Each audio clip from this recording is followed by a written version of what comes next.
อีกหนึ่งกองที่ต้องบอกว่าพี่วินเนี่ยได้แตะไว้ในช่วงแรกนะคะว่าถ้าเรามองใน asset class ที่เป็นตราสารทุนทั่วโลกแน่นอนเราเห็นหุ้นรีบาวกลับมากันเยอะมากนะคะส่วนใหญ่การรีบาวเกิดขึ้นในฝั่งของอเมริกาทำ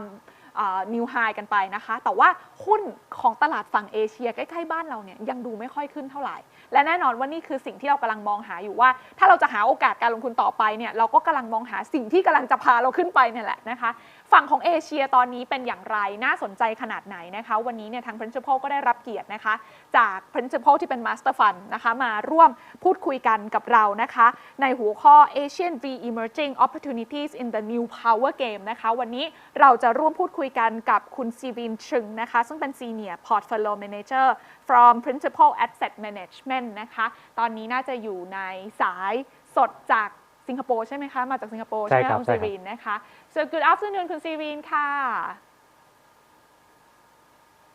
good afternoon ค่ะอาจจะมีปัญหาเรื่องเสียงกันนิดหน่อยนะคะ good afternoon ค่ะ okay thank you for joining us today yes thank you for having me Okay, sure. Let me start with the first question about your market overview regarding to Asia ex-Japan market. What is your view regarding the current situation and also the market outlook for the second half of this year? Sure. First, I would like to start by wishing everyone well. Yes. And thank you for giving me the opportunity to share with you regarding the market outlook. So we are actually positive on equities, Asian equities, in the next 12 months because we are thinking that the global PMI will start to accelerate in the second half of this year. I've actually prepared some slides. I'm wondering whether we're going to show those slides. Sure. เดี๋ยวเรามาดูสไลด์นะคะคุณซีรินก็บอกว่ายินดีมากๆเลยที่วันนี้จะมาร่วมแชร์ให้พวกเราได้ติดตามกันนะคะว่ามองกันอย่างไรบ้างค่ะ Yes, thank you. So as you can see in slide 4, you can see that the Asian Pacific ex-Japan market has actually done quite well. Since the low in March, it has rebounded 17.6%. And year to date, the MSCI Asia Pacific ex-Japan has declined by about 7.2% in US dollar terms as of June. And the worst markets are actually ASEAN, and the better performing markets were actually North Asia, like China, Korea, and Taiwan. And the better performance in the past month can be attributed to the fact that many countries are already moving out of lockdowns and implementing phased reopening of the economies. So we're also seeing that the economic data is also starting to improve, starting to reflect the healing effects of the massive fiscal and monetary policies that has been implemented by the government. Okay. So if we to turn to the next slide, slide 6 is actually a summary of our macro view, and it shows that, but in the interest of time, I will skip this slide because I will just want to show you some charts in order to explain to you why we are positive on the Asian equities in the next 12 months. Okay. So if you go to slide 7, we see that actually the global PMI has recovered in the near term in June after a sharp peak in April, as you can see over here. Although the PMI is still in contractionary mode and seen by the numbers is below 50, but the leading indicators such as the future output sub-index as well as the new orders index is continue to expand in June. So this is quite positive for the future PMI. And the next slide actually shows the China PMI, and you can see that both the manufacturing and the non-manufacturing PMI has rebounded to above 50. And moreover, both the new orders as well as the new export orders have increased in June as well. So that makes us very positive in terms of the outlook for China. In the next slide, we actually monitor the Chinese economy quite closely. They are the first in of the COVID-19 and first out. And it's also the country where people are expecting a positive GDP growth for the whole year. So some of the unofficial GDP numbers for China is like 2 to 3% growth for GDP for this year. So we are actually monitoring the consumption indicators quite closely, and you can see from that table that the consumption indicators have shown improvement. As you see, in May, they've shown good growth for the vehicle sales, for example, as well as the residential floor space. So this recovery has come without any dramatic fiscal stimulus. So that it has actually given us more confidence and support our expectation of a stronger business activities going forward. We also have a proprietary industrial sales index on slide 11 that tracks the revenue growth on slide 11. Then, that actually track the sales growth for 16 global industrial companies with a combined annual revenue of more than US 400 billion. So as you can see from this chart, the blue line actually refers to the global PMI, whereas the orange line reflects the industrial sales index that we actually track. And you can see the correlation that when the industrial sales index is improving, that the global PMI is also improving. So if we were to look at the forecast for the next few quarters, second quarter is actually the trough, where it will drop 30%, and then it will become less bad in third quarter by minus 25% and then minus 16%. And eventually growing by 13% in the second quarter of 2021. So these imply that the global PMI will continue to improve starting from the second half of this year. And that is the basis of our more positive outlook for Asian equities as we expect business activity to improve. Moreover, the next slide, I'd just like to share regarding the balance sheet central bank. Now, the aggressive quantitative easing of the central bank is actually providing ample liquidity for the equity markets. So if you look at the chart on the slide, the red line actually reflects the month-on-month balance sheet change of the central bank, whereas the blue line reflects the monthly net foreign equity buying in Asia. And you can see that it's highly correlated, that when the central bank actually expands the balance sheet, you see more inflow into Asia. So in the last 3 months, since March, you can see the month-on-month change in the G3 central bank balance sheet has grown from 0.6 trillion in March to more than 1 trillion in April, May, and June. And this is really unprecedented. As you can see, it's off the charts. So based on this positive correlation, we believe that the ample liquidity means that there will be continued inflows of foreign equity buying in Asia going forward. And for the next slide, actually, very quickly, the fiscal response, the pandemic is also unprecedented, where the amount of fiscal support by G20 is, as of April, is 3.5% of the GDP. And I'm sure now it's already higher, but even then, it has far exceeded the support given in the previous crisis. The second last reason why we are positive on Asian equities in the next 12 months is also because of the US dollar. We think that the US dollar will be stable going forward. I just want to point your attention to the table on top of the slide. There is a correlation. As you can see, in 2015, when the US dollar was strong, it was actually quite bad for the Asian markets. So US dollar strength, it has hurt Asian markets. But in 2017, when the US dollar depreciated, the Asian markets actually did quite well. So because we expect the US dollar to be stable, or even not expecting a strong US dollar because of the balance sheet expansion, therefore Asian equity should perform better. And lastly, the last reason is on the earnings outlook. As you can see in this slide, the chart actually shows a 3-month earnings revision. You can see that it's still negative 7.8% for the Asian earnings. However, if you look on a 1-month basis, we actually saw the Asian earnings revision was up 2% month-on-month in June, led by the upgrade in industrial, financials, and materials. So there's more confidence or more clarity as to the outlook for the earnings. 2020 earnings is expected to be a washed-out year, but for 2021, I think people are getting more confident and they are looking for a better growth trajectory for the earnings in 2021.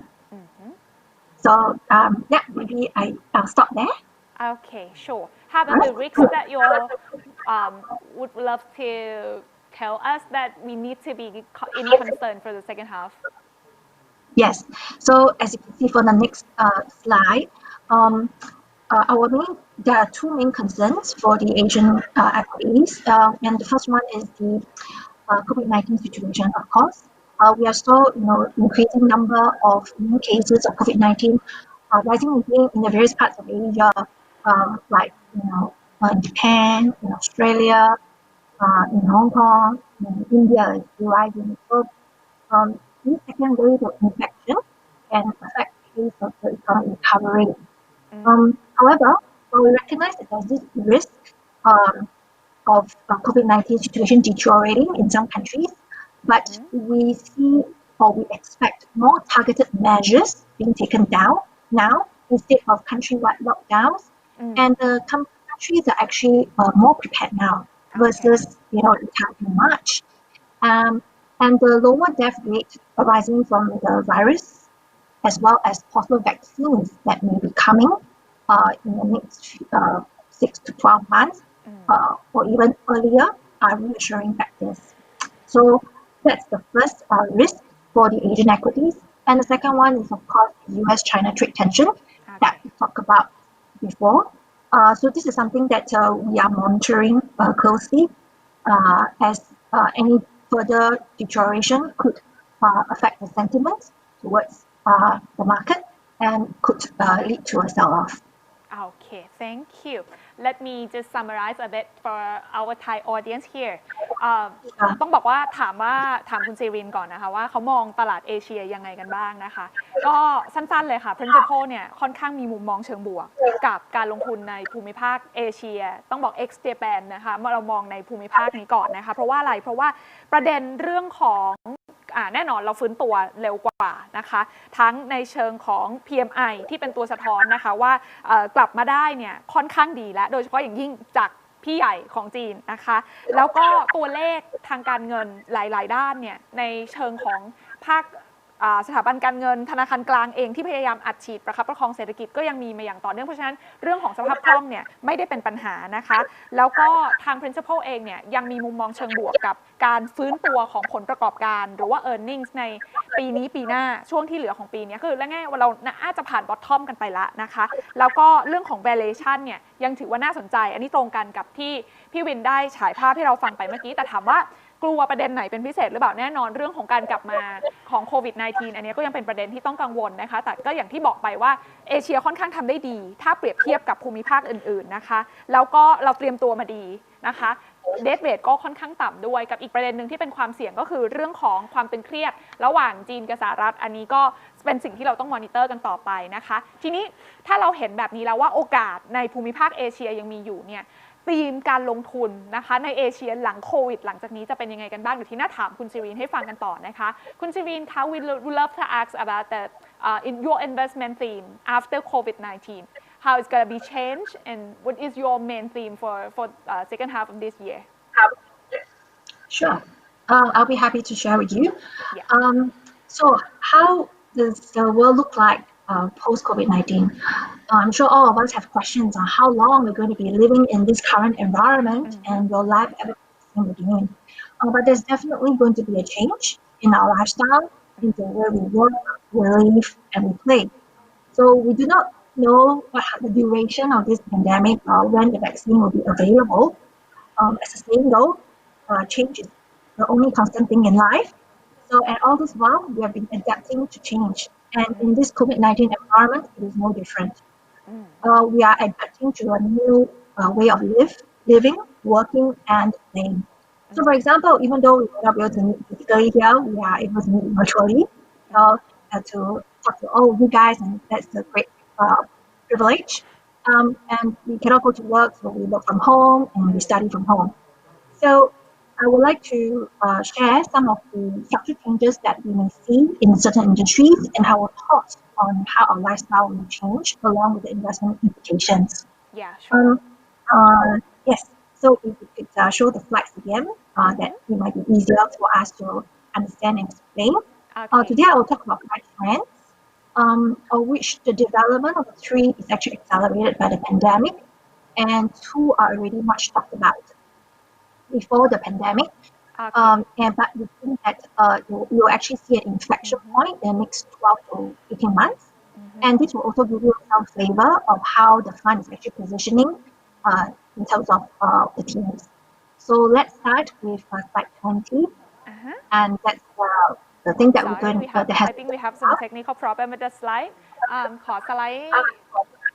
ด์หน่อยนะคะหน้าที่ 20 นะคะเราจะได้ดูไปพร้อมกันโอเค number 20 right Thank you. okay Yes. Okay, so this was my question. Yeah. So the first one is actually the 5G and the fourth industrial revolution. Simply put, 5G wireless technology will deliver a higher data speed at an ultra low latency, and is designed to connect virtually everyone and everything, including machines and devices. And we see 5G as a technology enabler for the fourth industrial revolution. And the low latency is important because it enables real-time remote control at scale and across businesses. So when we talk about fourth industrial revolution, we talk about artificial intelligence, we talk about 3D painting, and then we talk about virtual reality, voice recognition, face recognition, and all these technologies are merging with human physical lives. So consider the various use cases or applications of 5G across the home, cities, and factories, which I've listed some examples here in the chart. So in times to come, you'll be using your handphone or as a remote control to switch on your aircon in your home and maybe your coffee machine. So when you arrive home, you step into a cool home and you can sit down and relax immediately and drinking a hot cup of coffee. So this is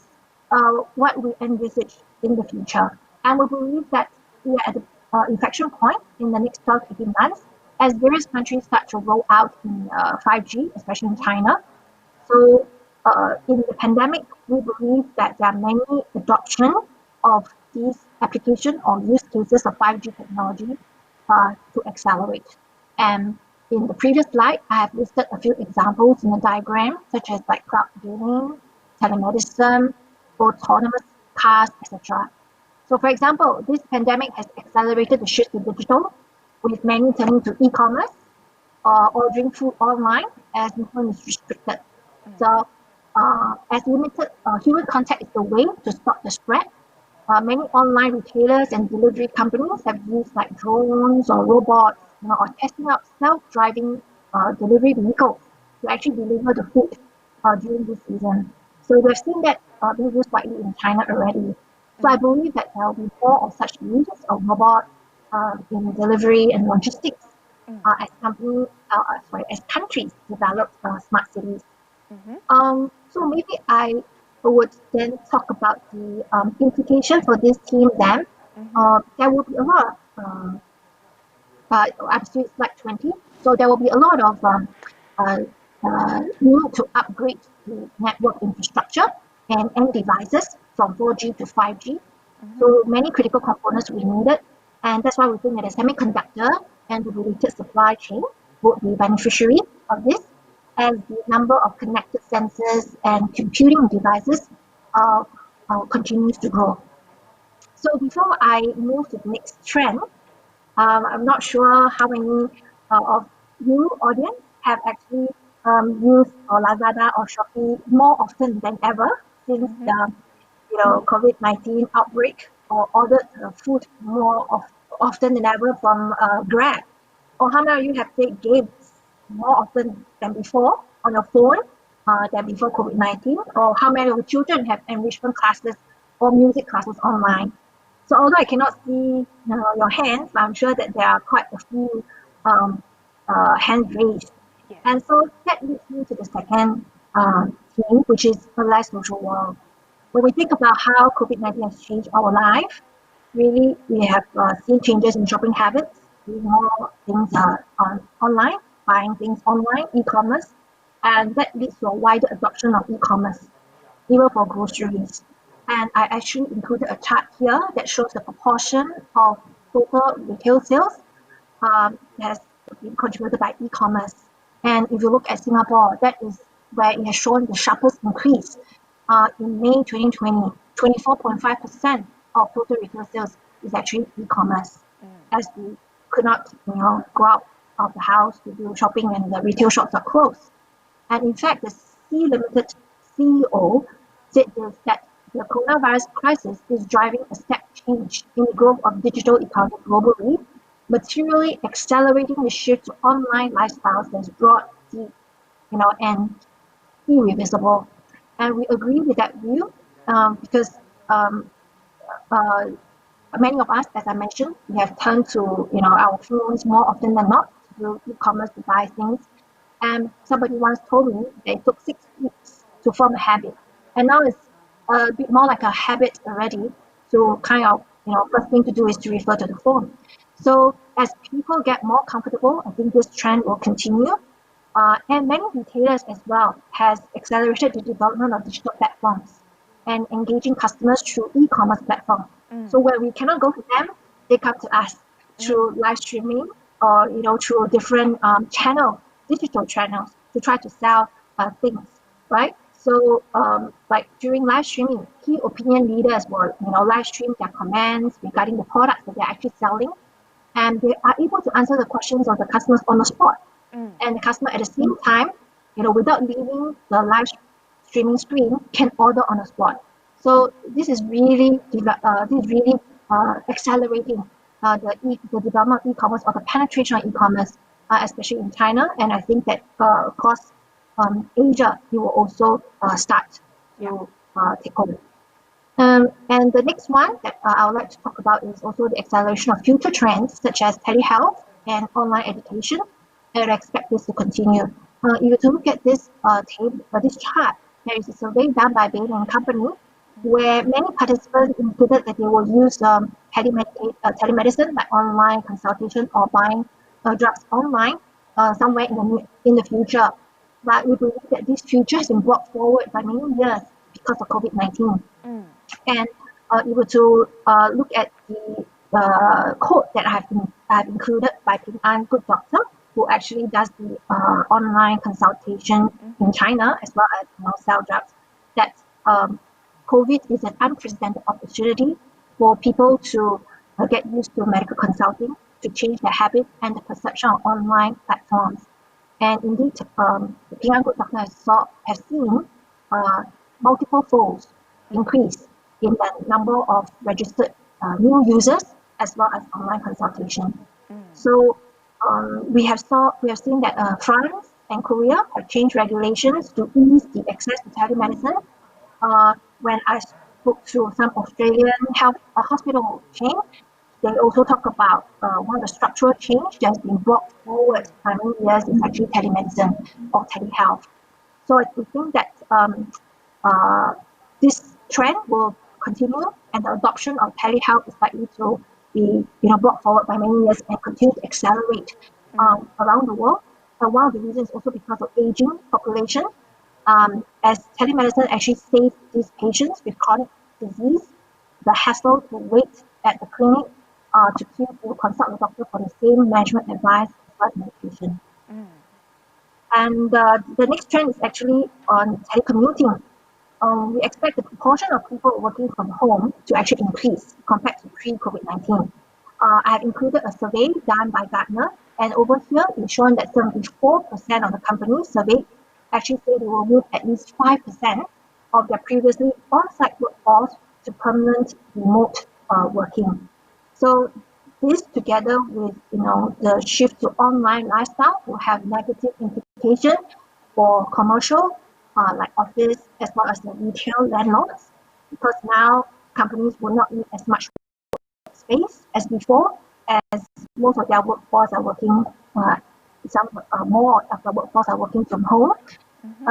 and the retailers also need to think about their store format and offline strategy, which may mean a decline in the retail space demand. So, for example, H&M has announced that they will close 170 stores in 2020 and plan to focus its online business instead to reflect the changing consumer shopping habits. So, in that sense, the retail malls will also have to rethink about how they need to change their tenant mix, or maybe more leisure, more health, or community services. So in a less social world, you will do more things online, and retailers will have to accelerate their digital strategy, whereas e-commerce platforms, online education services, telemedicine, all these will be beneficiaries of this trend. And because of this, it will mean that there will be a rising investment in digital infrastructure. As next slide shows, because we are working from home more often, the demand on cloud services have grown exponentially, such as cloud conferencing,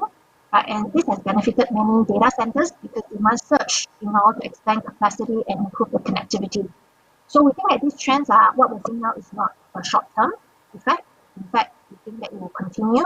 because adding on to the demand for cloud services will be the increasing use of artificial intelligence, as I mentioned on the first theme on 5G and fourth industrial revolution. We think that the use of artificial intelligence and Internet of Things will increase. And with that, you will need more AI cameras or sensor, and that will help boost the data center compute. So as the dust settles, right, after the pandemic, we also think that companies will start to rethink more seriously about their digital strategy, about their business continuity and disaster recovery plan, and adopt more cloud strategies or services. So that will increase and add on to the demand. So in the interest of time, I will skip this slide. This slide just shows that there is a strong demand for cloud services. And for the fourth theme or trend, we think it's really about deglobalization, because with this COVID-19, it actually highlight to many sovereigns and companies of the importance of having domestic supplies of food, or pharmaceutical supplies, or basic manufacturing. And supply disruption was keenly felt during the lockdown. So from the corporate's perspective, we think that with concerns about national security, with a trade war between US and China and export restrictions, more corporations will think about the supply chain, and some duplication will be needed for resilience, and sourcing will be closer to the end markets. So this onshoring of supply chain will actually benefit the ASEAN probably more, because companies will set up new production hubs away from China to avoid the negative impact of the US-China friction, for example. The onshoring of the supply chain will also mean a higher cost of production. So that will probably mean that we need a higher automation, and that will benefit the automation companies. And lastly, I would like to talk about the electrification of vehicles. Now, this is the theme that we have saw before pre-COVID, and we think that this will continue, because even after COVID-19, concerns over climate change will persist, and we expect the policy tailwinds to continue to encourage the adoption of electric vehicles, especially in Europe and China. So just to give you a data point, despite the pandemic, France's electric vehicle registration in June actually increased by more than 200% year on year, and 177% month on month. And Germany as well, in June saw the electric vehicle registration up more than 100% year on year. So not just France and Germany, but Korea has also recently announced their plans to actually invest more in building infrastructure for electric vehicles as part of the fiscal stimulus, and they actually target for about 1.13 million electric vehicles car on the road by 2025, up from just 91,000 in 2019. Yeah. So we think that we are at the inflection point right now, and we will and the EV's growth will actually be very strong. And I'll pause here. โอเค interesting นะคะก็ถามว่าแล้วแน่นอนหลังจากเกิดโควิด -19 เนี่ยนะคะธีมการลงทุนของทาง principal หลังจากนี้มองอะไรเปลี่ยนไปแล้วอะไรคือ growth ในระยะยาวกันบ้างนะคะเรื่องแรกก็คือมองเรื่อง 5G นะคะ 5G มาแน่นอนนะคะแล้วอย่างที่2ก็คือโควิดเนี่ยมันทำให้เกิดการเปลี่ยนแปลงอย่างหนึ่งก็คือคนจะ socialize น้อยลงอะไรก็ตามที่ทำให้เราเจอคนเนี่ยมันจะหายไปเยอะเพราะฉะนั้นอะไรที่ทำให้เราไม่ต้องเจอคนแต่ชีวิตยังดำเนินต่อไปได้ไม่ว่าจะเป็น e-commerce การ work from home นะคะ อะไรพวกเนี้ย Telehealth นะคะจริงๆแล้ว Telehealth เนี่ยทางจีนทำมานานละอย่างผิงอันGood Doctor หรือว่าผิงอันเฮาอีเชิงเนี่ยนะคะเขาก็ได้รับความนิยมกันมานานแต่บ้านเราตอนนี้ก็เริ่มมีแล้วนะคะแล้วก็แพลตฟอร์มนี้ก็กำลังขยายตัวเลยนะคะนอกจากนั้นเนี่ยส่วนของที่3ก็คือเรื่องของพอทุกคนทุกอย่างต้องทำออนไลน์มากขึ้นเนี่ยอินฟราสตรักเจอร์ที่เป็นดิจิทัลต้องการมากขึ้นพื้นที่คลาวด์ก็ต้องการเยอะขึ้นนะคะบริษัทพวกนี้ก็จะได้รับการเติบโตอันที่4ก็คือเรื่อง Globalization ทุกอย่างจะถูกแตกตัวนะคะอะไรที่ทำได้ใกล้ๆทำได้เน้น security นะคะเน้นเรื่องของการ on shore ก็คือกลับพื้นที่เดิมนะคะจะได้เหมือนเดินทางน้อยหน่อยนะคะเรื่องเขาเรียกว่าอะไรนะวัตถุดิบสำคัญอะไรอย่างเงี้ยนะคะมันก็ต้องทำการ sourcing กันใหม่นะคะแล้วก็เรื่องสุดท้ายก็คือเป็นเทรนด์ที่จริงๆอันนี้เขาชอบมาตั้งแต่ก่อนมีโควิดแล้วก็คือเรื่องของ EV ว่ามันมาแรงจริงๆนะคะนี่คือวิวการลงทุนของ principal นะคะที่ต้องบอกว่า Master Fundก็ทำให้ได้เห็นแล้วแหละว่าผลตอบแทนที่ผ่านมาเนี่ยก็ใช้ได้ทีเดียวนะคะทีนี้ถามต่อว่าแล้วให้สรุปภาพรวมของ APDI นะคะซึ่งก็ถือว่าเป็นลูกรักเหมือนกันของ Principal ที่ได้มาแนะนำให้นักลงทุนไทยได้รู้จักกันช่วงที่ผ่านมาเป็นยังไงบ้างแล้วหลังจากนี้เขาคาดหวังอะไรกันบ้างนะคะคุณซิบีนคะ we would love to ask you the last question about your fund performance on APDI and also your fund strategy for the second half of this year. Sure, no problem. So for the fund for APDI, year to date in the US dollar term, the fund's NAV actually declined by 9.3%. But that's because of the huge sell-off during March, especially. But if you were to look at the past 3 months' performance, the fund actually recorded return of more than 16%. And on the 3-year basis, the fund is still recording a return of more than 8% return in US dollar terms on an annualized basis. So this fund's target return is 8%. Therefore, we are positioning the portfolio as such in order to meet the fund target return. And how we're positioning the fund currently is, as I shared earlier, that we have a positive view on the equities market for the next 12 months. So we are actually positioning the market to benefit from that recovery of the economy. Hence, we have added a bit more cyclical tilt to the portfolio. But there are actually three main things that we focus on for the portfolio right now. We will focus on the large cap quality stock that exhibit strong growth potential. And what are the companies that we look out for? Firstly, quality companies that have strong business moats, who will emerge strongly from this downturn, as well as those who will actually gain market share. Secondly, we focus on companies that have leading market positions and demonstrated strong ability to innovate. And examples of those are the internet names. And thirdly, we are looking for companies that will be winners in the new way of work and play and live post-COVID-19, which I have shared earlier regarding the 5 trends. And this is how we have positioned ourselves. I'm not sure if we can show the slides on how we have changed the portfolio over the month. I think there's some it's okay. No problem. No problem. Okay. Yeah. Since we ran out of time, but I think it's all the main point, and Kun Bin can cover up on the fund performance later. Yeah. Okay, thank you so much, Kun Bin. Thank you very much. Thank you for sharing with us today. Bye bye. Bye. โอเคค่ะสัญญาณอาจจะดีเลย์กันนิดหน่อยนะคะแต่ก็อย่างที่บอกไปค่ะได้ข้อความครบนะคะสำหรับ APDI นะคะก็ถือว่าเป็นกองที่เน้นการลงทุนในเอเชียถ้าให้พี่วินช่วยแนะนำสำหรับกองนี้เนี่ยเหมาะกับใครในเวลานี้ค่ะผมอยากจะย้อนไปที่เราคุยตอนต้นรายการว่าในจุดนี้เราอยากจะมองหา asset class หรือหุ้นในกลุ่มซึ่งยังแลกขาดอยู่นะครับตอนต้นเราบอกว่ารวมหลายๆอย่างแล้วเนี่ยสิ่งที่ยังแลกอยู่คือ REIT เราก็ได้นำตัว iProp นะครับถ้าในหุ้นด้วยกันเนี่ยตัวที่ยังแลกอยู่จะเป็นหุ้นเอเชียเพราะว่าเรารู้ว่าปีนี้เนี่ยหุ้นอเมริกาขึ้นมาค่อนข้างแรงหุ้นเทคขึ้นมาแรงเพราะฉะนั้นถ้าใครอยากจะมองหาตัวที่ยังตามหลังเพื่อนอยู่ก็เป็นหุ้นเอเชียเพราะฉะนั้นเราถึงแนะนำว่า APDI จะเป็นหนึ่งในสินทรัพย์ที่ท่านหนักแต่จะมองไว้ในพอร์ตนะครับอย่างนี้ผมอยากจะเรียนเพิ่มก็คือว่าจริงๆแล้วเนี่ยธีมที่มันใหญ่มากของโลกเราวันนี้คือเทคโนโลยีนี่นะแต่เราลงหุ้นเทคเนี่ยเราไม่ลงเฉพาะหุ้นอย่างเดียวคือเราก็รู้ว่าอยากจะลงหุ้นเทคก็ต้องมาคลาวด์บ้างเรียนออนไลน์บ้างก็จะไปเจอใน GOP ใช่ไหมครับแต่เทคโนโลยีเนี่ยมันยังก กว้างกว่านั้นเวลาเราใช้ Data มากขึ้นเราใช้ 5G อะไรก็ตามเนี่ยนะครับเราต้องมีคนผลิตแผงวงจรผลิต Memory Chip ซึ่งผู้ผลิตพวกนี้อยู่ในเอเชียอย่างซัมซุงเนี่ยเป็นหนึ่งในหุ้นท็อปพิกของกอง APDI เนี่ยก็เป็นผู้ผลิต Memory Chip ที่ใหญ่สุดในโลกนี่นะครับเพราะฉะนั้นเทคโนโลยีเนี่ยมันก็จะเกี่ยวกับหุ้นเอเชียด้วยนะครับแล้วอีกอันนึงคือว่าพอเราใช้ Data มากขึ้นต้องมีที่เก็บ Data ก็ต้องไป Data Center ก็ไป iProp เราใช้ e-commerce มากขึ้นก็ต้องไป Logistics ก็ต้องไป iProp เหมือนกันเพราะฉะนั้นผมจะบอกว่ากองที่เราเลือกมาคุยวันนี้ครับจริงๆแล้วมีความเชื่อมโยงกันเรื่องเทคโนโลยีมากเรามีตั้งแต่ผู้ผลิตแผงวงจรเรามีหุ้นเทคแล้วก็มีเรื่องของอสังหาริมทรัพย์ที่เกี่ยวกับเทคโนโลยีนะครับก็อยากจะให้ท่านผู้ลงทุนเนี่ยลองเชื่อมภาพดูว่าเพราะว่าธีมใหญ่มันคือเทคโนโลยีแต่ว่าธีมย่อยๆเนี่ยมันพบได้ในกองที่เราแนะนำวันนี้ด้วยเดี๋ยวกองต่อไปก็จะคุยเรื่องเทคเหมือนกันนะครับใช่ค่ะซึ่งต้องบอกว่าสำหรับกอง APDI เองเนี่ยนะคะเมื่อสักครู่อาจจะไม่ได้เห็น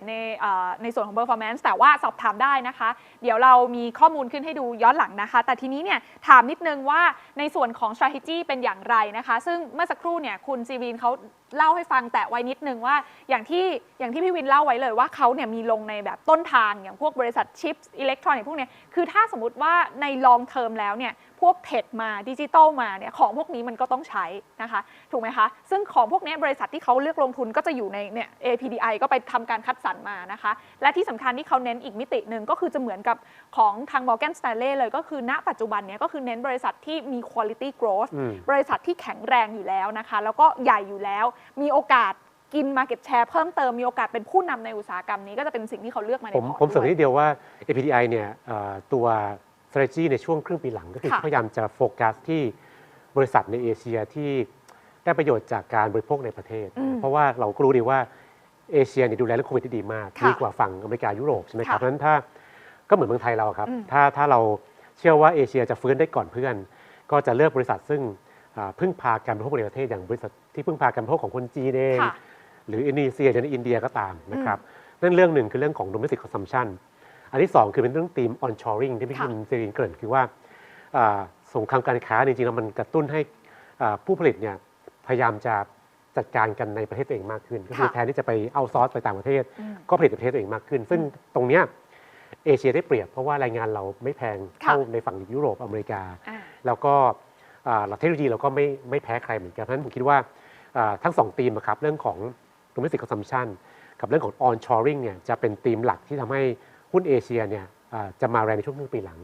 ไม่นับเรื่องของฟันโฟลซึ่งคิดว่าน่าจะกลับมาด้วยนะครับค่ะโอเค